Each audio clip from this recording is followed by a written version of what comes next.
जो एएसआई है वो अपनी शलवार में मतलब पैंट में हाथ डाल डाल के खुजा रहा है, मुझे मतलब दिखा रहा है अपनी मर्दानगी।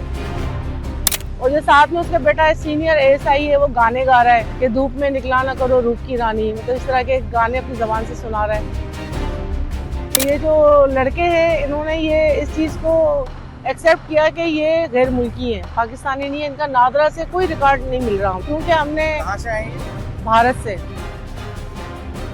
ये मुलजिम है जिसने 22 लड़कियों का रेप किया हुआ है। अदालत के हुक्म से 10 दिन से मैंने इसको रिमांड पे लिया हुआ है। डीएसपी साहब जफर इकबाल साहब, एसएचओ नेपियर, हेड मोहर नेपियर और जो ड्यूटी अफसर नेपियर है, वो इसको पैसे लेके नशा भी देते हैं, स्पेशल प्रोटोकॉल दे रहे हैं इसको।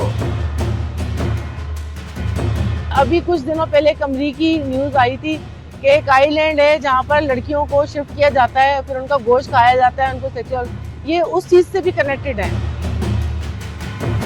मैंने जाके उस लड़की को रेस्क्यू किया रिक्शे में, और मैंने उस लड़के को अरेस्ट किया रिक्शे में। वजह ये कि मेरे अफसर मुझे अप्रिशिएट करते, मुझे टॉर्चर करना शुरू कर दिया, मुझे हरेसमेंट करना कि जी ये बहुत बड़ा आदमी है, आप इसको क्यों गिरफ्तार करके ले आई, इसकी माँ जज के घर में झाड़ू लगाती है। तो ये मुझे इस तरह से धमकियाँ दी जा रही हैं। ये वो तफ्तीशी अफसर है जो इस तरह से मुझे धमकियां दे रहे हैं। काफी दफा इन्होंने कोशिश की है कि मुलजिम को ये हिजड़ा साबित कर दें कि ये सेक्सुअली अनस्टेबल है। मैं कुर्सी इस्तेमाल करती हूँ थाने में तो उसके पैसे, रोजनामचा इस्तेमाल करती हूँ तो उसके पैसे, मैं कमरे में जाके इंट्रोगेशन करती हूँ उसके पैसे, मोबाइल में बैठती हूँ तो उसके पैसे, कोर्ट जाती हूँ तो उसके पैसे।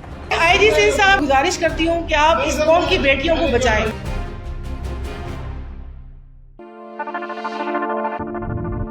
मेरा नाम रुबीना शाहीन बलोच है, मैं सब इंस्पेक्टर हूँ और मेरा सिंध पुलिस से ताल्लुक़ है। 26-27 साल मेरी जॉब हो गई है। इस वक्त जो हमारा एक यूनिट बना हुआ है, एक सेल बना हुआ है SSOIU, जो कि हर डिस्ट्रिक्ट में है, और ये एसपी साहब लीड करते हैं इसको। और इसमें वुमेन सेक्सुअल असॉल्ट के केसेस आते हैं, 365B के, 376 के और इस तरह के रिलेटेड केस। तो उसमें हम जो है विक्टिम को जस्टिस दिलवाते हैं, और जो एक्यूज हैं जो कि इसमें नॉमिनेटेड होते हैं या अननोन होते हैं, उनको हम सज़ा दिलाते हैं। और ये इतना सेंसिटिव मैटर है कि इसमें हम कोई कंप्रोमाइज़ नहीं कर सकते। लेकिन मेरी बदकिस्मती ये कि मुझे 20 तारीख को एक FIR दी गई जिसमें एक लड़की नामालूम आदमी के साथ गल्लापता थी। उसको मैंने सर्च किया, मेहनत की, मुझे सैटरडे को एक टिप मिली कि भाई ये लड़की सोबराज अस्पताल में एक खुफिया कमरे में मौजूद है, आप इसको जल्दी से रेस्क्यू करें, नहीं तो इसका काम तमाम हो जाएगा। ये वर्ड्स थे उस आदमी के। मैं फ़ौरन वहाँ पहुँची, मैंने जाके उस लड़की को रेस्क्यू किया रिक्शे में, और मैंने उस लड़के को अरेस्ट किया रिक्शे में, उसके माँ बाप को बिठाया और मैं थाना नेपियर लेकर आई। वजह ये कि मेरे अफसर मुझे अप्रिशिएट करते, मुझे टॉर्चर करना शुरू कर दिया, मुझे हरेसमेंट करना कि जी ये बहुत बड़ा आदमी है, आप इसको क्यों गिरफ्तार करके ले आई, इसकी माँ जज के घर में झाड़ू लगाती है। और एक ASI एंटी करप्शन का वो आ गया, उसने मुझे इतना डराना धमकाना शुरू कर दिया मेरे सीनियर अफसर के सामने कि जी आप इसको फ़ौरन छोड़ दें, आप फ़ौरन छोड़ दें। मैंने कहा देखें मैं कल कोर्ट में पेश करूँगी, आप वकील लेकर आ जाए। इतना बोलना अजाब हो गया। उधर चारों तरफ से लड़कों ने 10-12 लड़के थे, उन्होंने घेर लिया, उनकी पिस्टलें लगी हुई थी, लेकिन ना SHO ने उनको बुला के पूछा कि आप यहाँ क्यों खड़े हुए, ना DSP ईदगाह जो है जफर इकबाल साहब।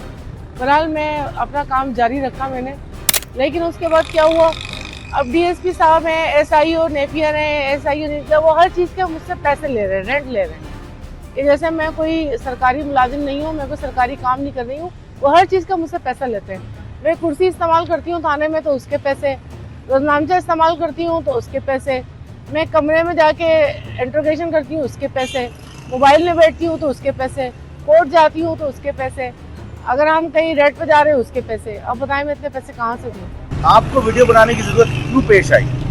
वो इसलिए कि जब मैं मुलजिम को लेकर आई और मैं उसका इंट्रोगेशन कर रही थी तो इन्होंने उसको सिखाया पढ़ाया था कि आप इस पर हमला करो। उसने डंडे से मेरे सर पे मारा है और जी बहरहाल उसको मैंने कंट्रोल कर लिया। कोई सिपाही मेरे पास नहीं था, मैंने उसको अपना कंट्रोल किया, उसको मैंने हथकड़ी बड़ी लगाई, उसको मैंने बिठाया नीचे लाके ड्यूटी रूम में। मैं उससे नामचा मांग रही थी कि आप मुझे एंट्री करने दें। वो मुसलसल मुझे इग्नोर कर रहे थे और बदतमीजी फैश किस्म की लैंग्वेज। जो ASI है वो अपनी शलवार में मतलब पैंट में हाथ डाल डाल के खुजा रहा है, मुझे मतलब दिखा रहा है अपनी मर्दानगी।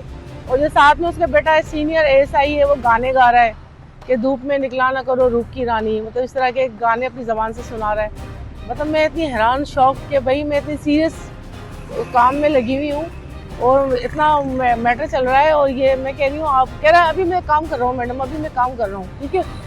उसके बाद मैंने कितने मैसेजेस डीएसपी साहब को किए, अपने जो मेरे यूनिट के इंचार्ज हैं, कितने मैसेजेस मैंने एसपी साहब के लीडर को किए, कितने मैसेजेस मैंने अपने सीनियर्स को किए, उन्होंने मुझे कोई रिप्लाई नहीं किया। ये जो लड़के हैं इन्होंने ये इस चीज़ को एक्सेप्ट किया कि ये गैर मुल्की हैं, पाकिस्तानी नहीं है, इनका नादरा से कोई रिकॉर्ड नहीं मिल रहा हमें।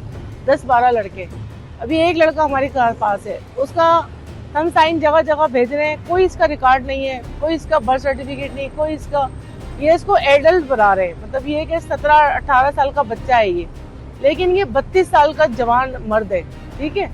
और इसकी जब हमने मेडिकल रिपोर्ट कराई, मेडिकल पॉइंट ऑफ व्यू से ये 32 साल की उम्र है। फिर उन्होंने बताया कि ये समुद्री रास्ते से पाकिस्तान में दाखिल हुए हैं, फिर किसी जजीरे में इन्होंने पनाह ली है 4-5 साल तक, फिर वहाँ से ये आए पाकिस्तान के अंदर। यहाँ एक कमला नाम की औरत है जो कैंपसी की मुलाजिम है, सोबराज अस्पताल जो आराम बाग में, वहाँ पे ये काम करती है। इसने इन किसी लड़के को ये अपना भांजा बोलती है, किसी को बेटा बोलती है, किसी को भतीजा बोलती है, इन सब को इसने अपने आईडी कार्ड से सिम इशू की हुई है, मोबाइल चोरी कर लेकर दिए हुए अपनी जान पहचान के लोगों से, और इनको हर जगह हर 3 महीने बाद नया घर लेके देती है किराए पे। इनकी जो लैंग्वेज जिस तरह ये बोलते हैं वो तामुल लैंग्वेज है इनकी, और कुछ और ये बर्मी टाइप की बातें करते हैं। भारत से आए? जी, मेरा जो अंदाज़ा है, क्योंकि हमने कहाँ से आए? भारत से।